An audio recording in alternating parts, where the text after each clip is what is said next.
Welcome to My First Stage, the podcast where experienced public speakers share how they started getting booked on stages and how they've used them to grow their business.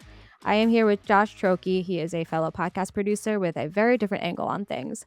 I was just on his podcast, Podcasting Momentum, and I am so excited to continue that conversation. So, Josh, welcome and thanks for being here. Hey, thanks for having me. We had so much fun on mine that we had to flip the script, right? Absolutely. Get you in the hot seat instead of me. If anyone hasn't heard that episode, it is on our website and our blog. So go check it out. It was a lot of fun. And let's jump into your first stage.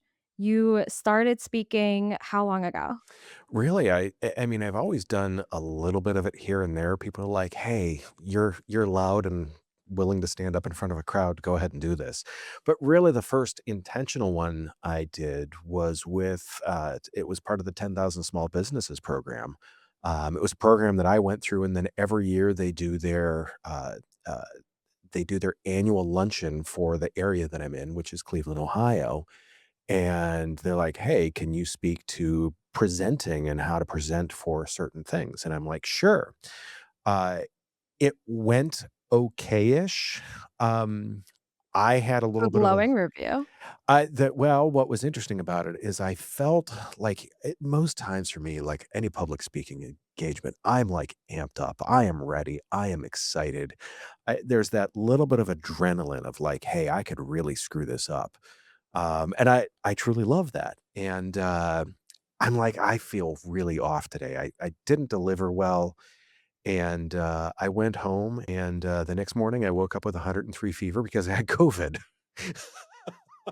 Oh no, So the speaking engagements did not start out incredibly well. it started with COVID. Correct.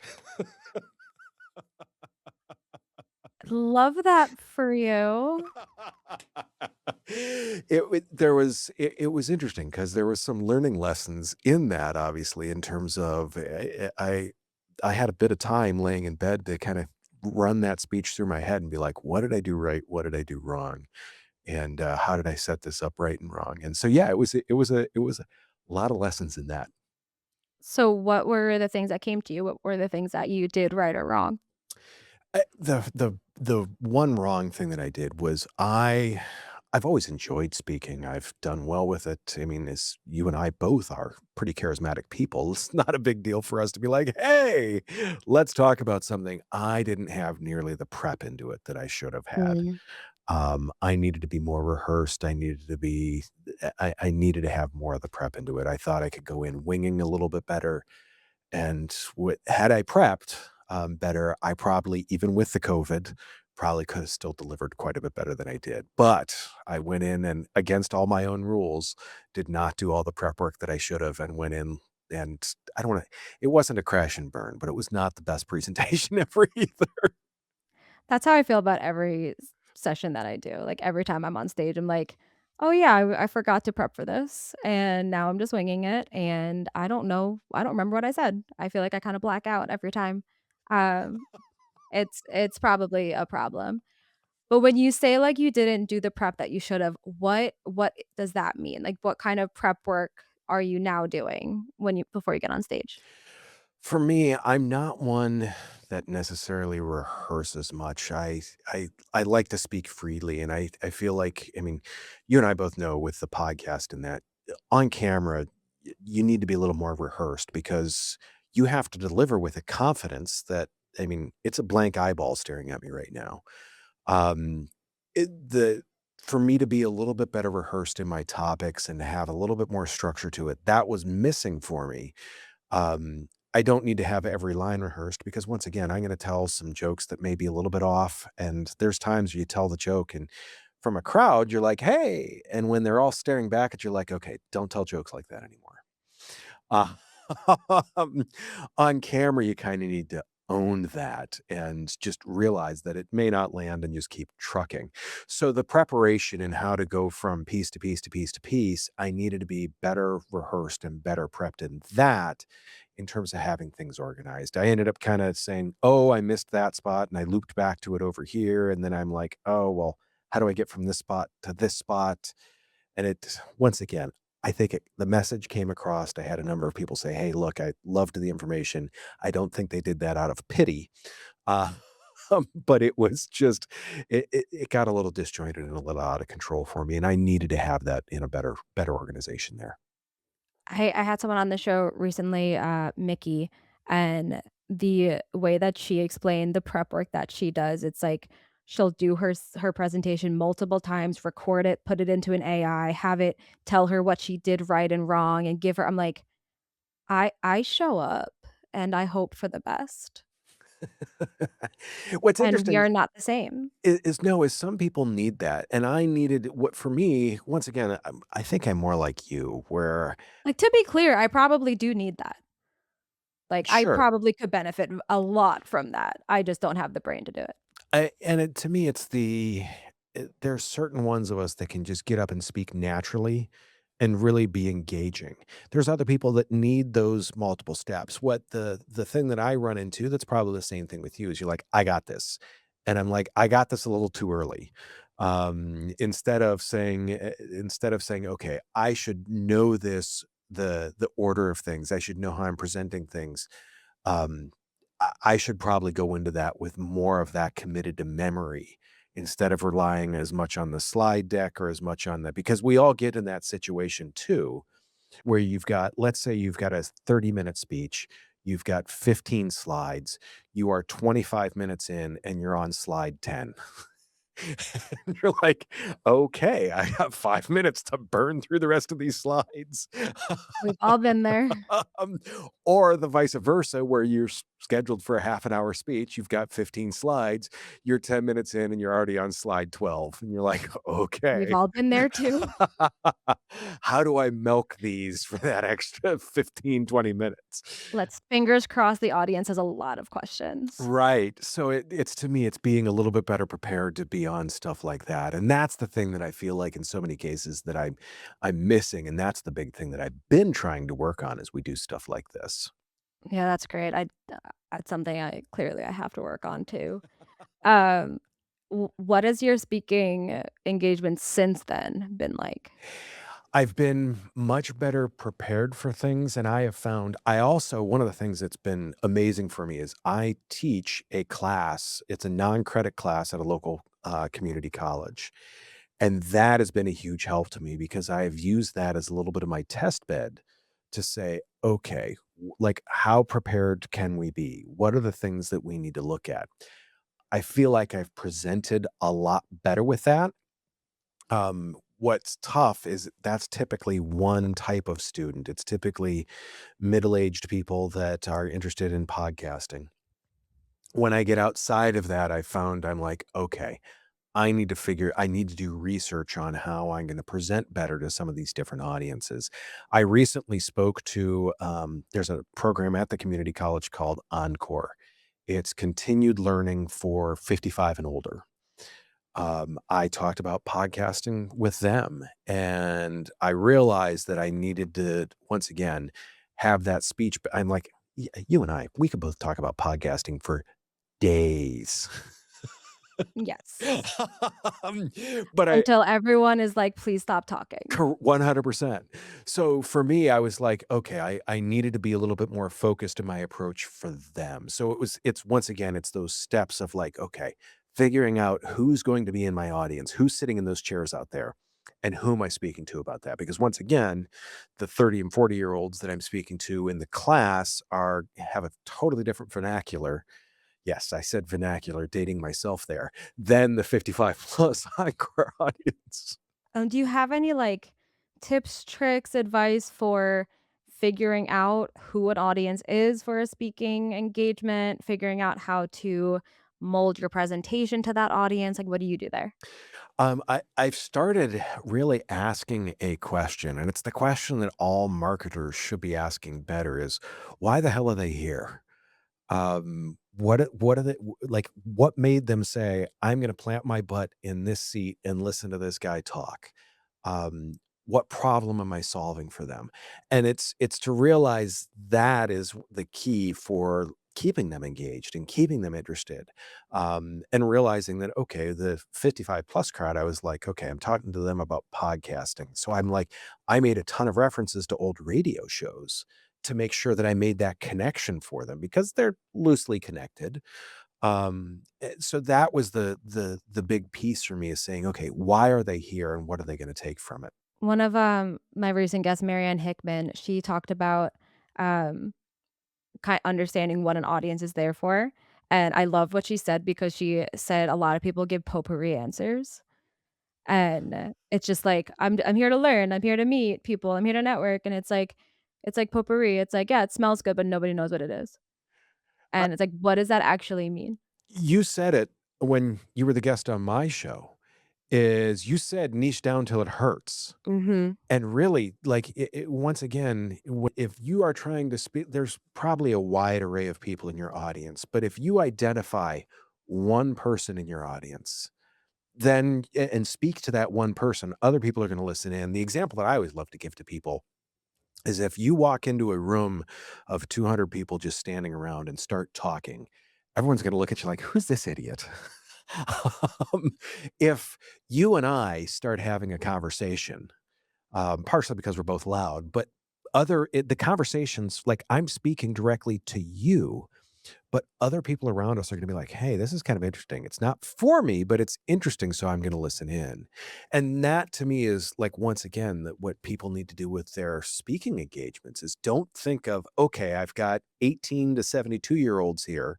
No, no, no, no. Who is that one person in the audience that maybe they're a bulk of the audience that you really want to talk to? I love that, yeah, that's, a lot of what we talked about on your show, absolutely, and, having it like, if your audience is women from age 35 to 55, women in that age range want very different things, Yes.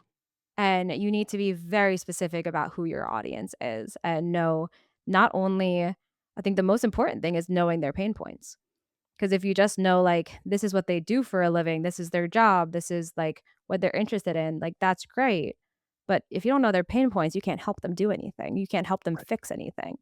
Right. Yeah, they're giving you their time, their most Mhm. valuable resource. Do something for them. Yeah. I wanna bring up something oh, now why are you laughing at me? No, to me, it's this obvious thing, and to me, it's one of the reasons why I think we've had such good conversations Mhm. because we're completely in alignment at this. Like, talk to someone and give them something for their time. There is one thing that I don't think we're in alignment with. Let's hear it.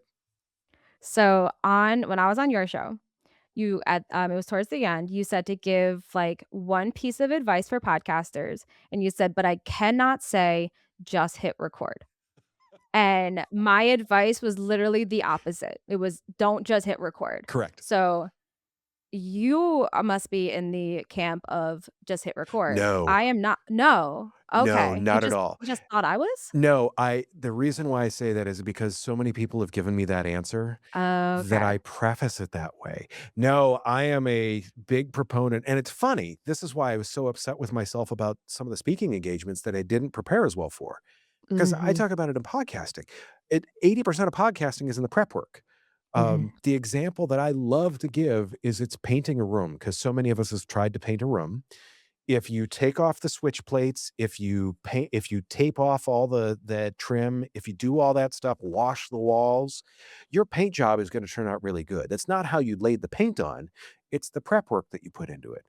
If you just walk into a room, open a can of paint, and spin, well, then the the paint job's probably gonna be pretty bad. The I podcasting mean, is it the would same look way. kinda cool. It artistically, it's gonna be amazing. But in terms of a normal paint job, it's gonna be awful. So, I look at podcasting the same way, and one of the reasons why I got upset with myself about some of the speaking engagements, it's like, "Doofus, you preach this to people all the time, and then when you go to do something adjacent to this, you screw it up." Yeah, I feel like I'm very much a do as I say, not as I do person. 100%. People are This like, is "Hey." what you really need to do. I'm not gonna follow my advice, and I'm gonna do it poorly, but you're gonna do it right because you listen to me. But it's why people need people like you as the coach, as the person to work with them, because the example that I always give is I don't think, and once again, I'm gonna date myself here. Phil Jackson was not a better basketball player than Michael Jordan. Who? Correct. Used to be the coach of the Chicago Bulls. Um, he was not a better basketball player than Michael Jordan. Michael Jordan still had Phil Jackson as a coach. LeBron James still has a coach, still has a physical fitness trainer, still has coaches for these things. That doesn't mean I mean, I've worked out with coaches for strength training that I'm stronger than. That doesn't mean I don't need them to kick me in the butt to be like, "Hey, dude, you're doing that wrong." That's what it's about. I love that. I feel like I've had so many conversations on this show about podcasting, which that isn't supposed to be the point, it's supposed to be about speaking, but they do go hand in hand so well, and I They guess do. just so many of the people I've had on have podcasts. So in your mind, how do podcasts and stages go together? How can you use podcasting to get on stages, etcetera? All of that. It's so much easier to for someone to book someone as a speaker when they can see and hear them. If I sounded like a 12-year-old boy with my voice cracking all the time, you'd probably be like, maybe not." You can come on, you can hear what I sound like. You can see how I present. If I just sat here like this with my head down, arms crossed, and you'd be like, "Okay, this dude is not speaking to anyone unless it's at a library." Uh, and with a librarian shushing people. So it gives you a really good idea as to how people are. Now the problem is any the thing that I see that's tough is anyone that puts together a demo video, of course, it's gonna be their best clips. It's gonna be when the fans are they're screaming. I can't think of the guy's name. Who's the really common, like, business coach guy, the super tall guy? I can't think of his name right now. Alex Hormozy? Alex Hormozy is another one. There's all types of people like that. Gary Vee? Gary Vee, but you know what? They're taking the best clips and they're putting those out. How do you know how they were for the other 10 or 15, 20 minutes? To me, Yeah. the podcast, it builds authority, but it also builds that trust in speakers because you're watching someone for 10, 15 minutes. Anyone can be lively or whatever you want for a few minutes, and especially if you're just seeing the highlight reel. I could send you a highlight reel and you could be like, "Oh my gosh, Josh is amazing at this thing." No, I just did it 3 times really well. Podcasting lets people build that authority because you get to see them time in and time again. Plus, if they're gonna be on a panel, once again, that's you see how they're gonna speak on that, you see how they're gonna react to that, and you see how they field questions. The podcast that I do landed me on a stage of 300 in Washington, DC for a breakout session that was the largest gathering of small business owners ever in Washington, DC. How did that happen? It was interesting. It was through 10,000 small businesses again. It Mhm. was Goldman Sachs program. It was entertaining. They called the I was getting ready to cancel the trip. Had too many things going on. I'm like, I'm not going on the trip.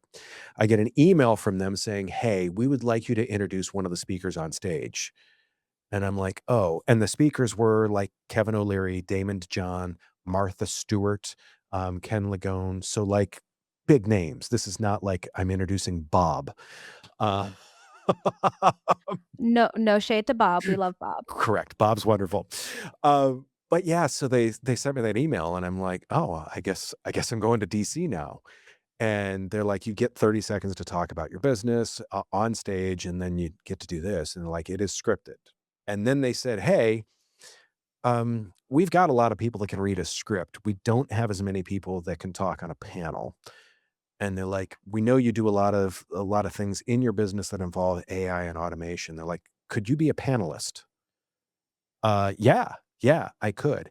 And what it was is because they knew how I could field questions from seeing me and guesting on podcasts, the way I've hosted podcasts, things of that nature. They can see how I interact with people, and they're like, "Look, the guy eventually does figure out that he needs to shut up and move on to the next question." So they had me up on stage there for that. So once again, really neat experience to be up on something like that. That's awesome. It makes me think of a panel that I did, and one of the people on the panel did not have the awareness of when to stop talking, and also was not giving any valuable information while speaking. Like, I think one of the questions was, "How do we get on your podcast?" And his response was, "I don't take pitches." Like, that's okay, but, like, maybe, like, what if you were to take pitches, is there something that would help? Like, they're not actually asking for your show, they're asking about shows in general, like, "How do you get on a podcast?" And it got to a point I took his microphone away. I love I that. just reached over and grabbed it, I'm just like, "Okay, maybe this will be helpful," and I just answered the question instead, and then I don't even know if I ever gave him his microphone back. It's entertaining because I see so much of that. Someone told me a while back that when you're doing any type of speaking, it should be efficient, effective, and compelling. If it's not those things, shut up. Um, there's so many people, and it's fun. There's so many people where they feel like they're giving information about something, and I'm like, no, no, no, no. You look around the room. Everyone already has this information. Get to the point. What does this do for me? And unless you're getting to that point, like, directly, just shut up. It's it's so true, but it also, like, hurts my heart because so I talk publicly a lot about, like, having ADHD. And there's so much about ADHD that isn't fully understood by a lot of people. They think it's just like the little boy in kindergarten who can't sit still. But one of the like common like effects of it is we over explain ourselves because we are worried that people aren't going to understand.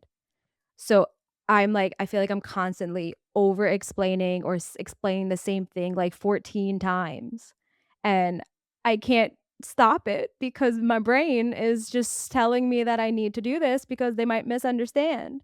And even like I teach storytelling and I teach other people how to be concise and only use the important details and all of this. But then if like my brain takes over, I struggle to do it myself. I can totally understand that. I very much used to be that way. Like, Mhm. and to me, it came from an area of confidence. I didn't. I'm like, oh my gosh. There was two areas that it came from actually. A, confidence. I wasn't confident that my message was going to be heard, and Mhm. B, in some cases, I'm like, oh, these people don't get it. I feel like as I've gotten older and more experienced in speaking and things of that nature, people will either A, they do get it, they're gonna figure out how to catch up, or they don't care. It's one of those 3 things, and that's what's allowed me to deliver those messages. Now, once again, I'm making sure I'm delivering it for the right audience. I'm not talking Mhm. here to people that are here, but once again, if you do that, I felt like to me, that was the game changer because I used to be the guy and it started with my emails. I was the guy that sent the email that you're like, "Oh god, I gotta sit down and read this." And I started pulling words out of it, and I'm like, "Oh crap, that was 2 sentences." But it came from confidence of just being saying, "Look, they either know, they're willing to put the time in to catch up, or they don't care." So true. It's so tough to get past though, and It is. especially as a speaker because it is that, "Hey, I have to get to this area," and one of the things that's so tough as a speaker is trusting your audience. Um, any one of us that speak, like, to me, I love speaking because there's a little bit of that adrenaline rush, like I said, like, "Hey, I can royally screw this up," and I love that little bit of adrenaline rush, like, "Oh, hey, get up there." It's also the reason why some people totally fear it, so I have to have the trust in my audience that, okay, if I fall on my face and they laugh at me, yeah, I probably earned that one. But for the most part, I have to trust them that they are there for the right reasons and lean into that. I feel like we get on stage for some reason convincing ourselves that everyone in the audience, like, wants us to fail or they're judging us. It's like, no, they're here because they wanna learn something.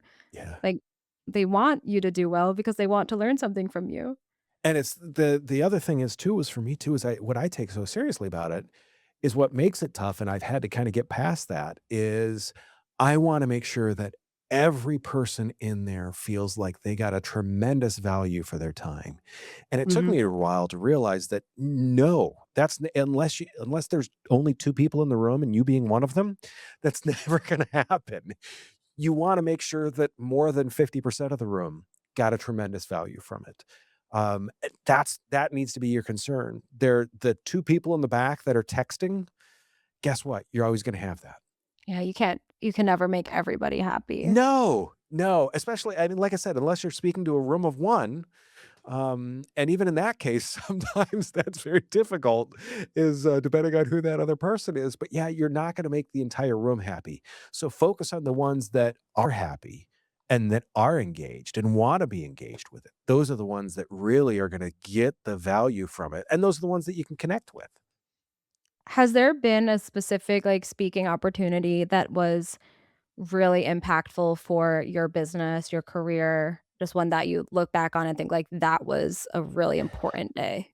It I can't necessarily put one higher than the other. To me, the things that I have always taken from them is A, speaking is like anything else. If people see you repeatedly, they're gonna be like, "Oh, this person really does know what they're talking about." It's that repetition. Mhm. I remember where it used to be like 7 touches before someone would actually buy something. Now it's like 30. These are these touches where, like, it's not the they typically, someone isn't gonna show up to see you speak and be like, "Oh, oh, oh, yes, yes, yes, yes, here's my wallet." That doesn't happen on that first time, but showing up for them consistently truly has, and I know we've gained a number of clients that way, just in showing up consistently for them, and once again, when you show up here, you show up here, you show up there, and you show up in another place, they're suddenly like, "Oh, yeah, this is someone that I wanna be associated with." I'm trying to think of I think it's Kim Yancey. He says, "Your repetition is your reputation." Ooh. Yeah, I mean, if you show up consistently, that's Mhm. once again, people, in this you brought it up before, AI, um, all the AI stuff that's being generated, if people are gonna hear from a person, they wanna hear from that person, and if you show up consistently for them, that's how trust is built. Yep. Trust is not built in one thing. If you show up consistently, so does that mean you need to show up at the same speaking gig every year? No. But people are going to see you in different circles. People are going to see you doing different things and they're going to realize that. You mentioned before we hit record that you are wanting to get on more stages and start speaking a little bit more. Do you have a plan of how you're gonna start doing that and what you're gonna be doing to try to get, booked on more stages? We've started working on that and it's interesting. So, another podcast that I do is called The Business Fix, Mhm. where Chrissy Myers, my co host, and we talk about how, we talk about leadership and how people typically are screwing up leadership and how to make that better. And when we started this podcast, we were kinda like, we're gonna do this." We enjoy talking about it. We have a great interaction back and forth, and I thought, maybe sometime we'll turn it into some speaking gigs or some consulting or something like that. Um, we are just in fact, later today, we're gonna be recording episode number 50, and we've had some things that we've started to really get some good traction, so we're like, "Hey, we both enjoy talking, so we are gonna turn this into speaking gigs." So we're doing this backwards. Many speakers try and get on podcasts and try and do those other things. We're like, "Okay, we're gonna build this base over here, and then we're gonna see what it turns into," and the speaking gigs is one of those things. So we're starting with, in many cases, a lot of chambers of commerce. We have a topic that is key to so many businesses, so we're targeting them specifically to once again, we're starting with these entry level events to say, look, we're gonna work on this. We're gonna use this to polish our delivery together because we haven't spoken together, which is gonna be, I mean, we have on the podcast, but it's gonna be really interesting to get us on a stage at the same time. So we're starting with building those. The second piece that we're going to do with that, and this is one of the advantages that I have as a video production company, is I'm going to have my production assistants come in and film some of those events. So that way we can put them out so people see our interaction in the studio, but also they're gonna see us up on stages, they're gonna see us talking. once again, the highlight reel that I accused everyone of building and showing off before, guess what we're going to build? We're going to build a highlight reel. No way.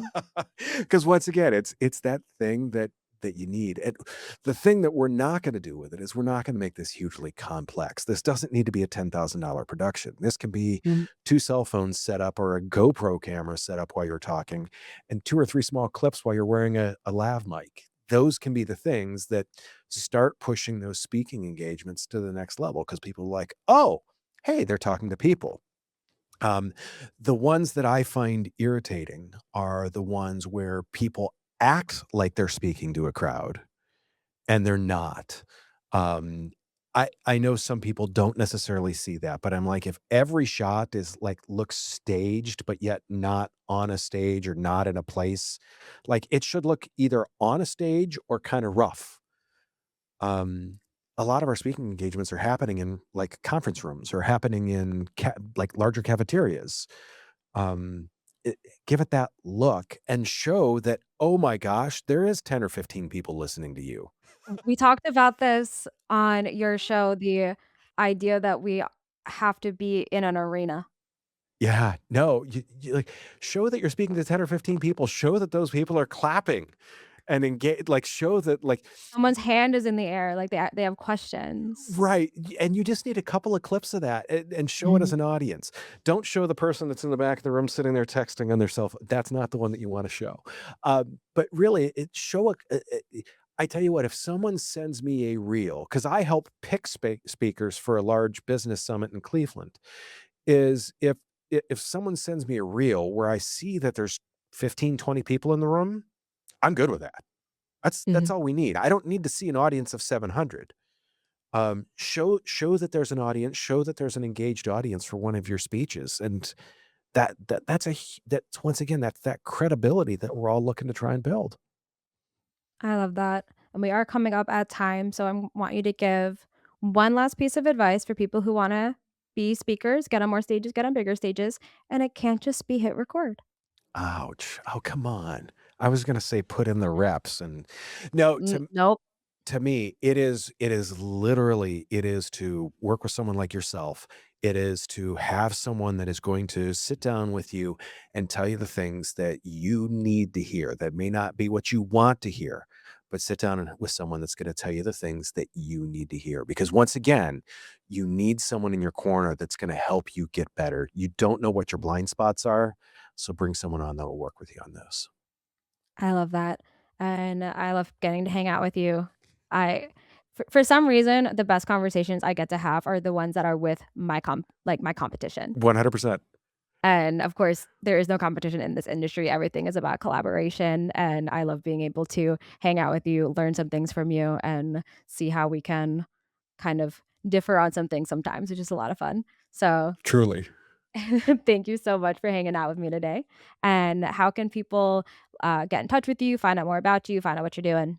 LinkedIn is a great place. My last name is spelled Troche. Look me up on LinkedIn. You can look up Pedal Snapper Productions there too if you want. I am LinkedIn's my jam. I do Instagram, but LinkedIn is my favorite. And then yeah, then plus too your episode to they should go watch your episode because you had some great insights in that too. I will link that in the show notes as well. Awesome. Awesome. Well, thank you so much for being here. Thank you guys, everyone, for listening, and come back next week for another My First Stage story.